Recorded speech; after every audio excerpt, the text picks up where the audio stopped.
Hello my friends, and welcome back to another Baldur's Gate 3 character building guide. Hope you're all doing well. Today, I'm very excited to bring you a character that I believe should have been in the game from the beginning, and that now, thanks to mods, has been able to be added. This is the ultimate supporting cleric, and one of my personal favorite subclasses from tabletop, capable of boosting your party with everything it needs, bringing an awesome set of spells to the table, and also providing a walking fortress to keep your character alive. The subclass that we're talking about here is Twilight Domain Cleric, which is a fan favorite, was a shortlisted one for one of the ones people expected to be added with the upcoming 12 subclass list. We're getting Death Domain as an official cleric list, but Twilight Domain is definitely one of the ones that people were really excited to potentially see, and has now been added as a mod to console, Mac, and PC, so anyone can use Twilight Domain Cleric in a way that's very appropriate to its tabletop counterpart. This is also one of Selune's canonical domains, so it is extremely lore-friendly for a good side Shadowheart run, and we are going to be going through the character. I'll talk about the subclass features, how they fit in a monoclass Twilight Cleric build, and also how you would use them in various multiclassing builds, because I'm just really excited about this subclass. It's one of my favorites, and I love working with it. Alright, let's get to the build. Of course, since this is a modded build, I'm going to show you which mods we're using, or which mod we're using for this subclass. So let's just go ahead here and search for Twilight Domain Cleric. You'll see that a few of them come up, but we're just going to go ahead and check off available on Mac and console. And so the one that we're going to be using is this Twilight Domain Cleric by Grookey here, which is available to every platform. It has a mod dependency, but if we just hit download, it's just going to install that for us. You can see 2 mods downloaded, and that's all you have to do. You now have access to Twilight Domain Cleric and can use this subclass. I'm using Shadowheart as the example character here, because of course this is a cleric build, so it just makes sense, but also an extremely lore-friendly one for Shadowheart, depending on what story choices you make during the game. Twilight Domain is one of Selune's canonical domains, meaning that for a good side Shadowheart run, Twilight Domain makes a ton of sense, and in my opinion actually makes way more sense than Life Domain for Shadowheart's sort of proclivities and the way that she's been trained to actually use her magic. So I think that Twilight Domain is the perfect domain for her from a role-playing standpoint for a good side Shadowheart run, and is the ideal pick if that's your goal for a playthrough. Of course, you can build this as a custom character, and it makes an excellent custom character as well, and if you do so, one of the great things about it is that Twilight Domain gets every weapon proficiency for free, so you don't have to worry about proficiencies from your race, and can focus instead on just getting additional racial proficiencies, or additional racial bonuses. The best pick, in my opinion, is going to be Wood Elf. Not only does this give you bonus movement speed, it also gives you perception as a racial skill, which is incredibly useful for any wisdom-based character. Cleric doesn't by default get access to perception, and so having perception from your race is incredibly useful there, and Wood Elf is the way to get that. Of course, other standout races are always excellent. Things like Halfling for rerolling 1s can help you maintain concentration on your spells, as well as just giving you a ton of additional value throughout the game. And Dwergar for out-of-combat invisibility is always incredibly powerful, but I think that Wood Elf makes the optimal pick from a mechanical standpoint for a Twilight Domain Cleric. At first level, we are of course going to be taking a Cleric level, because we want to explore the Twilight Domain Cleric's awesome class abilities, and if we're playing Shadowheart, you can now respec her High Elf cantrip when you respec Shadowheart, so we get to pick one of these. This gives us access to some cantrips that clerics normally don't get. Now, these do scale with your intelligence, so we don't really want to take an offensive cantrip here, because we won't want to take high intelligence, so we won't be hitting with this cantrip very often. But what it does allow us to do is pick up Minor Illusion.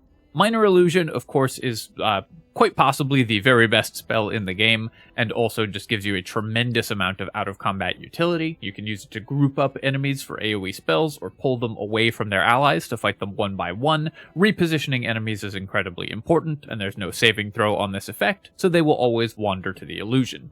This is especially good for Twilight Domain Cleric because we get Moonbeam as a domain spell, and enemies that have gone to investigate the ghost cat are going to be perfectly grouped up to be blasted into oblivion by one of the highest damage spells in the game in the form of Moonbeam. So it's an incredible synergy with this class.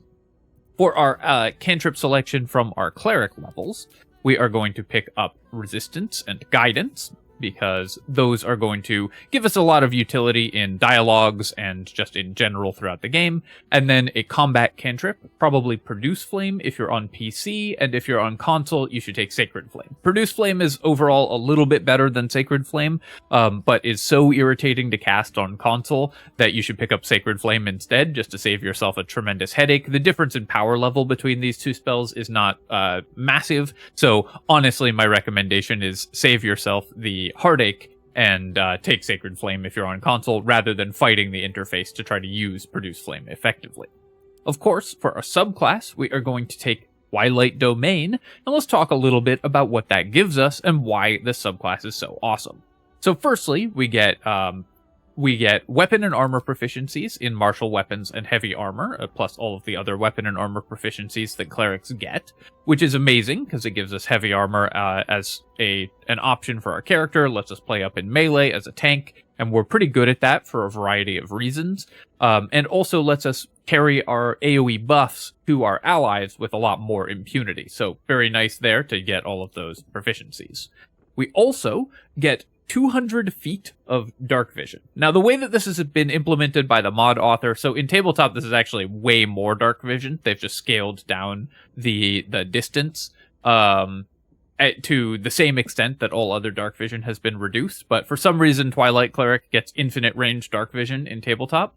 So we just get to see a really, really long way in the dark. This makes your characters excellent at wandering around in shadows. Dark vision isn't like incredibly important in Baldur's Gate, but it is pretty nice, and all allies get it for the entire day as long as you cast this buff on them. Secondly, and here's the big one, we get to designate a character, and this can be ourselves or can be an ally, and that character has a +3 to their initiative for the entire day. In tabletop, this is advantage on initiative, but in Baldur's Gate 3, advantage on initiative isn't a real mechanic, so the mod author has approximated this as a +3 bonus to your initiative, the same as Feral Instinct, which is the same thing, the Barbarian class feature, which is the same thing when translated from tabletop. You've heard me talk extensively, if you've watched any of my other build guides or any content I've made on this channel, about how good initiative is. Getting a +3 bonus to initiative to any party member that needs it from the very beginning of the game is an incredible feature. This isn't the splashiest feature, but is probably one of the most impactful level 1 features that you can have. And so even just a 1 level dip into Twilight Domain Cleric is incredible, just for Vigilant Blessing. This makes your whole party vastly more effective, because your slowest party member can have this initiative bonus and start actually contributing to combat right from the beginning of the game. It will let you pair very well with like a paladin who normally has to take dexterity in order to have decent initiative, but doesn't really want it. With a Twilight Domain Cleric, you can take a 10 dexterity paladin and have them still act at a reasonable speed in combat, which is awesome. Finally, we get personal dark vision here and our 2 domain spells. Fairy Fire is a situational spell that's nice to have overall. The advantage on attacks is useful sometimes. The removal of invisibility is useful fewer times. This is the sort of domain spell that I like, because it's one that you don't really want to spend a prepared spell slot on, but does come up occasionally, and so is pretty useful to have. And Sleep is a very similar one, in that this is a super powerful effect that you don't want to prepare, because it's not useful in like every combat. But at level 1, having this is amazing. It's one of, if not the best spell in the game at level 1 and level 2. So being able to just have access to this all the time is useful. And then even at later levels, you can upcast it in order to put higher health enemies to sleep. So you get a ton of value out of just having access to this spell without having to spend resources on it. So I like this domain spell setup just because it gives you spells that you would use sometimes but don't want to take normally, so it just gives us more options. Finally, for our ability score selection here, we're just going to go with a very standard cleric setup, where we're going to take 16 wisdom and 16 constitution, as well as 14 dexterity. And then we can either spend the remaining points in taking the greedy attribute split, where we do 17 wisdom and 15 dexterity, and then do an ASI to bring these up to 16, 16, 18. Or if you are playing this as, and if you don't like having 3 8s, you can put these remaining 4 points in strength or whatever to give yourself a little bit of more jump distance and carry weight. For the example character here, we're going to go with the 15, 16, 17 split, the highest possible attribute points, so that we can get the maximum value out of this character. Skill proficiencies mostly don't matter for this character. It's not your party face or doing any lockpicking, so in Baldur's Gate you don't really have to care about the skill proficiencies, but we get the awesome Twilight Domain features and can move on to level 2. At character level 2, we are taking our second level of Cleric, so that we can get access to yet more awesome Twilight Domain features. Of course, just like every other cleric at level 2, we get Turn Undead with our Channel Divinity option, but our other Channel Divinity ability is one of my favorite abilities in the game, Twilight Sanctuary. Twilight Sanctuary makes you an incredible support character and gives you your whole party a bubble of safety.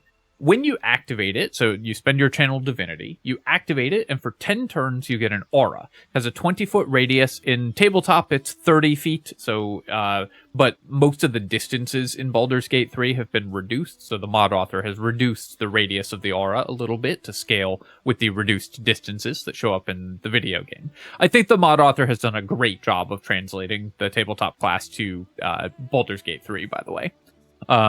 And in that aura, enemies who end their turn, or allies who end their turns within that aura, can have the Charmed and Frightened conditions removed from them, which is not the most incredible thing in Baldur's Gate, because there's a lot of ways to get immunity to those conditions, but those conditions do come up very frequently, and this is yet one more way to remove those incredibly debilitating conditions. Usually you'd prefer to get immunity in advance rather than have to pass a turn to have them removed, but if you do get hit by one of those, then this makes a nice insurance policy.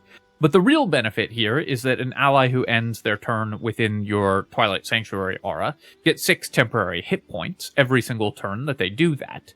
And these temporary hit points will scale as we level up, because it's 6 at level 2, because it's 4 temp HP plus our cleric level. So at level 2 we get 6, at level 12 we'll get 16.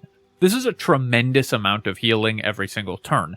An ally who's consistently taking damage for 10 turns straight will gain 160 health at level 12 if they stay in the Twilight Sanctuary the whole time. Obviously, that won't happen in most encounters, but the amount of extra temp HP that you get from Twilight Sanctuary is incredible and makes your parties tremendously more resilient. This is especially nice if you have allies who multiply the effectiveness of bonus hit points. A barbarian, for example, is both consistently taking damage, so will benefit from the temp HP every turn, probably, and also increases the value of it because their rage gives them resistance to physical damage, so that doubles the value, and they might be using flat damage reduction items instead. In addition, it's also really good with heavy armor characters who have flat damage reduction from their heavy armor, and remember that as a Twilight Domain Cleric, we get heavy armor proficiency, so we ourselves are going to have some damage reduction to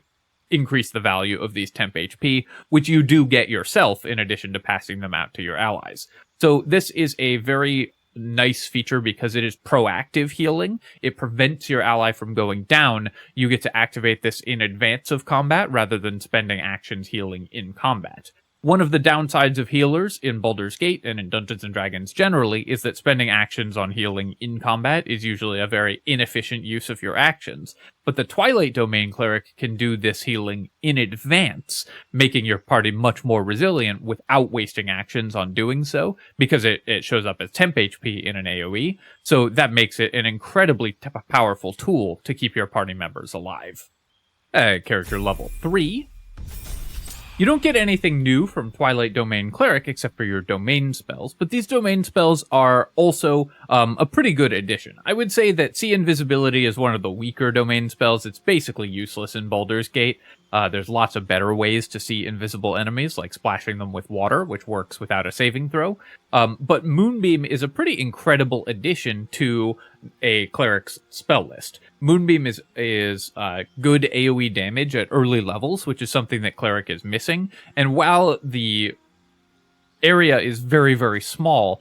If you're playing Shadowheart and have Minor Illusion, you can usually at least hit 2 enemies by grouping them with Minor Illusion before you activate Moonbeam. Even as single target damage, though, Moonbeam is the best single target damage spell in the game at level 2, because it hits both when you activate it and at the start of the enemy's turn, so you're always getting an average of 22 damage out of the Moonbeam. 2d10 damage is an average of 11, and then you get an average of 11 both when you cast it and the beginning of their turn. So this is the best single target nuke available at level 2, which means that Cleric now has access to something they don't normally get, really powerful nukes.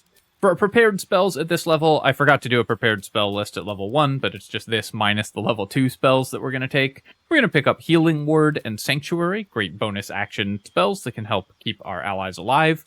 And Command. We have an excellent damaging spell and a great thing to concentrate on from level 2 for Moonbeam, but we will pick up Spiritual Weapon as an alternative that lets us have something to distract allies, and the spiritual weapon to distract enemies, and the spiritual weapon can also be used to group enemies on top of it for Moonbeam, and benefits from the temp HP from our aura, so spiritual weapon gets a lot of synergy with this character. In addition to that, we're going to take Bless, because Bless is just always very, very useful to have. And then for your last spell here, you have a lot of options. You can go with Hold Person. Personally, I like to just pick up Guiding Bolt here, so we have a good level 1 combat option if we just need to do some damage. But this last spell is sort of to taste, and now we have good damage spells at level 1 and level 2, and a bunch of utility and control. At character level 4,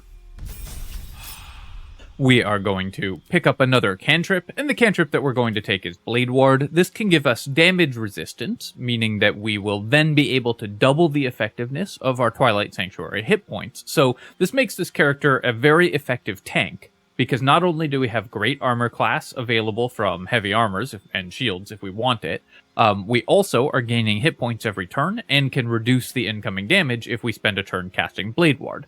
If you're tanking multiple enemies, that's a very efficient use of your turns, because Blade Ward's going to reduce the incoming damage a lot, and then you will heal that back up on the next turn with Twilight Sanctuary. So you're able to sustain in combat with enemies much longer than just about any other spellcaster or any other character. For our feat selection here, there's really 2 options. If you are spending the initiative bonus on yourself, then you can just take the ability improvement in order to improve your dexterity and wisdom up to 18. You could also take alert if you're spending initiative on an ally, spending the initiative bonus on an ally, in order to ensure that this character has a +7 initiative bonus, which is incredible for level 4 and really good for honor mode. Either of these 2 options are great. I'm going to assume that you are going to be spending the initiative bonus on an ally, in which case we're going to grab alert and leave ourselves with these odd numbers for a little bit longer. But either of those is excellent at this point. If you're really struggling with concentration as well, then Warcaster is another option to give yourself a better concentration bonus. But typically I find that this character will not be struggling that much with concentration on your spells, because a lot of your best spells are not concentration at all, and you're also just good at not taking hits, or taking hits that are so small that the concentration saves are easy to pass anyways. At character level 5... we get 2 more awesome domain spells, and these 2 are also very good for this character overall. So we get Warden of Vitality, which gives us bonus action healing, and is an incredible addition to the Cleric spell list.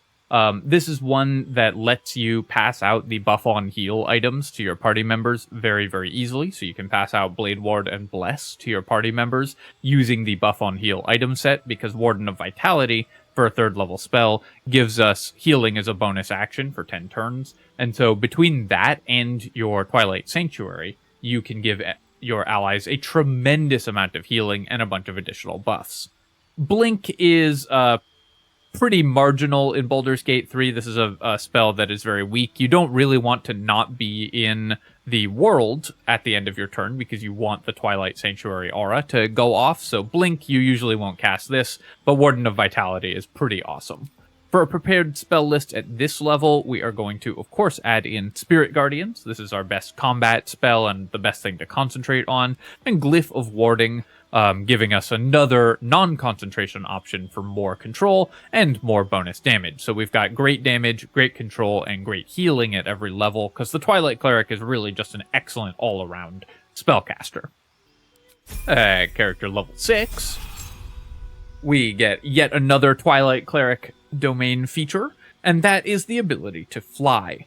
So the way that this works is that for 10 turns, you just gain a flying speed equal to your movement speed, which is a tremendous amount of mobility. It costs you a bonus action to activate and can only be activated if you are obscured. So if you're in shadows or unlit areas, that's very easy to meet those conditions, and then you activate it.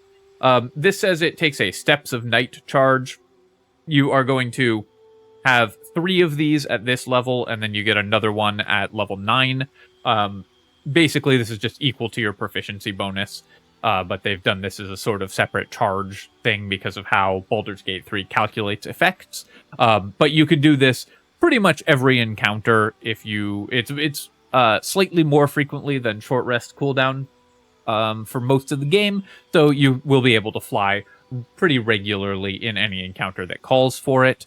You won't need this in every encounter, because not every encounter requires you to be extremely mobile, but this is a very nice boost to your mobility, something that clerics can struggle with, and means that you don't have to spend like Misty Step gear on this character. You can still just have excellent bonus action mobility with Steps of Night, and just means that this character slots into even more parties without conflicting for any gear.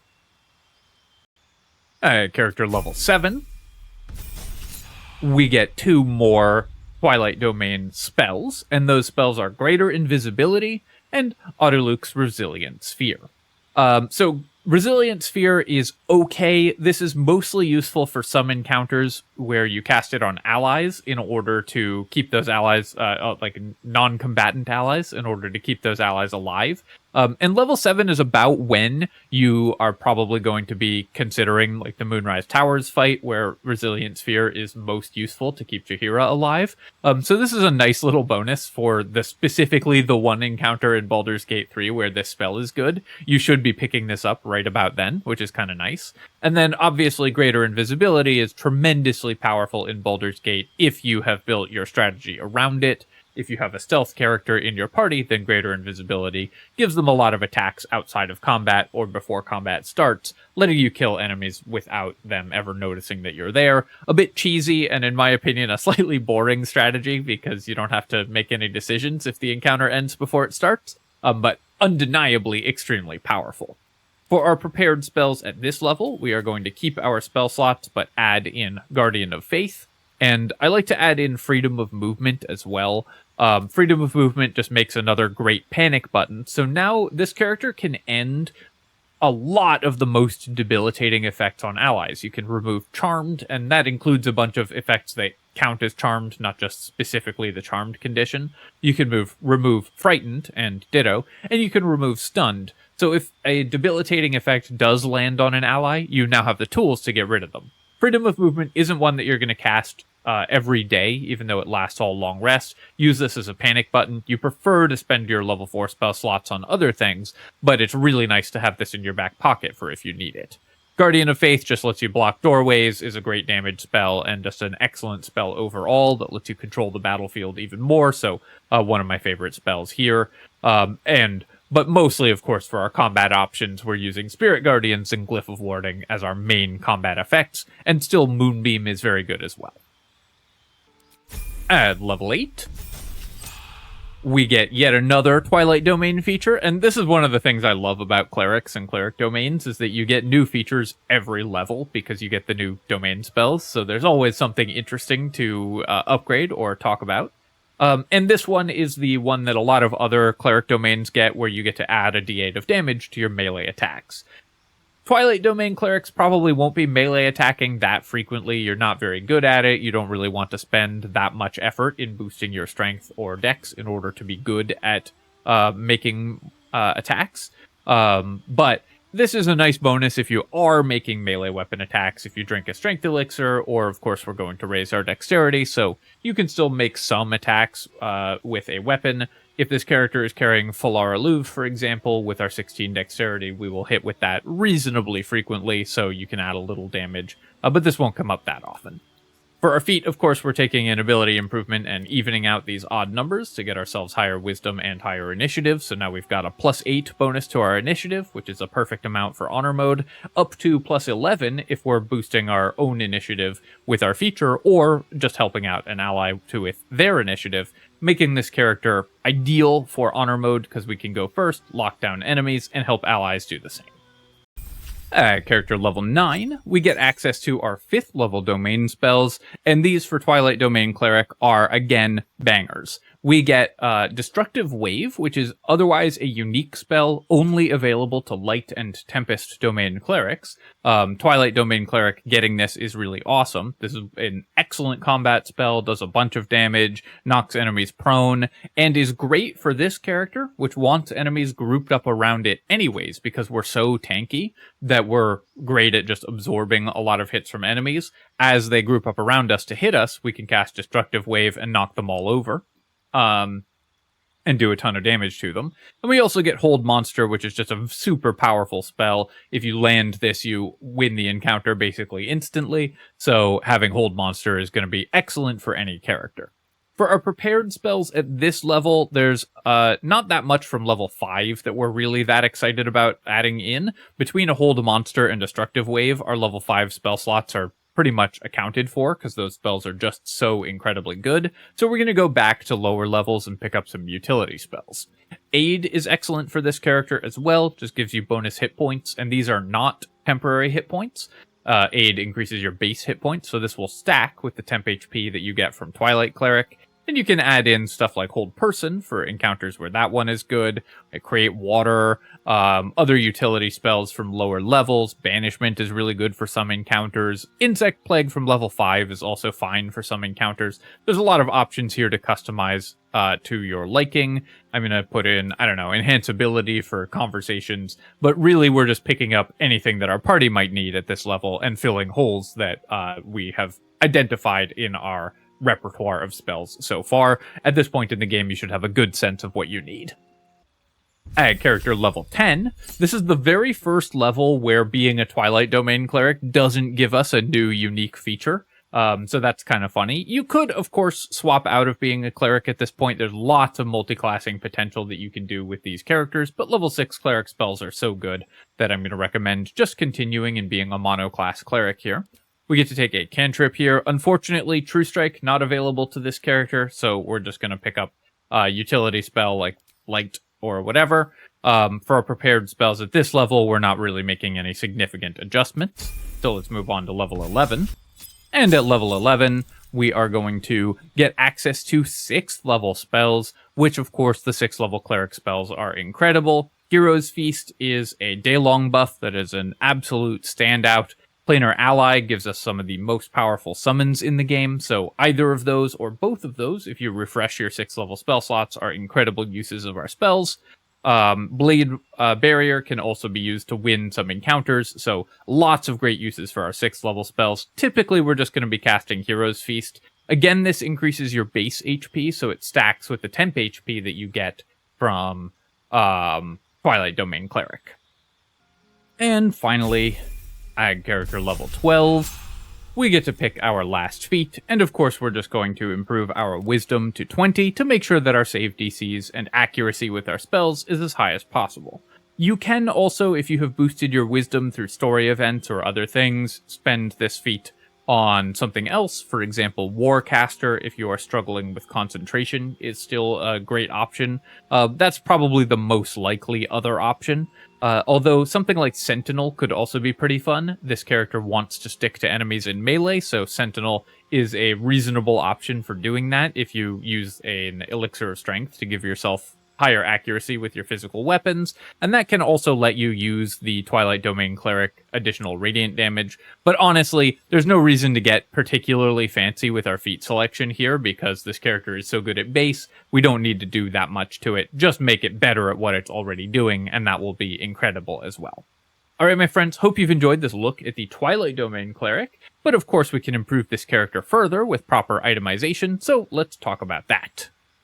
4 items for this character. One of the great things about it is that we use a lot of the most powerful item sets in the game extremely well, but we also don't need any specific items in order to shine. The Twilight Domain Cleric is incredibly self-sufficient with all of our extremely powerful abilities, so if you don't find or don't want to use any specific items, or you have other party members that need them, this character can get away with just being your second character in terms of equipment and just taking whatever else another party member doesn't need. However, of course, we benefit from all of the extremely powerful cleric items available in the game. For more extensive itemization advice, refer to some of my other cleric guides, but I'll go over the ones that are especially good for Twilight Domain Cleric here.